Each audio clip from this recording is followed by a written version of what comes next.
சொன்னால் அது மிகையாகாது. எப்படின்னு சொல்றேன். அந்த ஒன்றிய அரசு இருக்கு பாத்தீங்களா, நம்ம தமிழகத்துக்கு ஒரு நலத்திட்டங்கள் கொண்டு வரோம்னு சொன்னாங்க.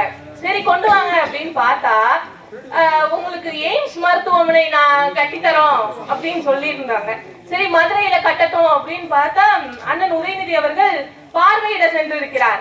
சென்றிருக்கும் பொழுது மிகப்பெரிய சுவர் இருக்கிறது. அந்த எய்ம்ஸ் மருத்துவமனை கட்டித்தரோம்னு சொன்னாங்க. மருத்துவ கல்லூரி பெரிய சுவர் காணப்படுகிறதேன்னு சொல்லி உள்ள போய் பார்த்தா இருந்தது அந்த ஒற்றை செங்கல் மட்டும்தாங்க. அதைத்தான் அண்ணன் உதயநிதி அவர்கள் இப்படித்தான் உங்கள் நலத்திட்டங்கள் இருக்கிறது என்று மிகவும் மக்களுக்கு தெளிவுபடுத்தி கூறினார். மேலும் 28 பைசா அப்படின்னு சொல்லி ரொம்ப ட்ரெண்ட் ஆச்சு இப்போ இடையில. பார்த்தா 28 பைசா அப்படின்னா நம்ம ஒன்றிய அரசுக்கு கொடுக்கிற வரி பணம் இருக்கு பாத்தீங்களா, நம்ம மக்களோட வரி பணம். அது நம்ம 1 ரூபாய் கொடுக்கறோம்னா அவங்க நம்மளுக்கு திருப்பி கொடுக்கிற அமௌண்ட் தொகை பார்த்தோம் அப்படின்னா வெறும் 28 பைசா கொடுக்கிறார்கள். நம்ம 6 லட்சம் கோடி நம்ம அவங்களுக்கு கொடுத்திருக்கிறோம் அப்படின்னு சொன்னா வெறும் 1.5 லட்சம் கோடி தான் அவங்க நமக்கு திருப்பி கொடுக்கறாங்க என்று சொல்லும் பொழுது நமக்கு செய்யக்கூடிய நலத்திட்டங்கள் பெரிதும் பாதிக்கப்படுகிறது.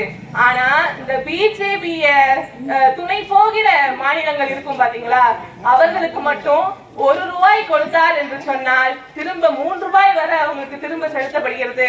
இதுதான் பாரபட்ச அரசியலாகவே அவர்கள் செய்து கொண்டு வருகிறார்கள். மேலும் இன்று இந்த அரசியலில் 40-40க்கு வெற்றியை கண்டவர் நமது திமுக கழக ஆட்சி மட்டும்தான்.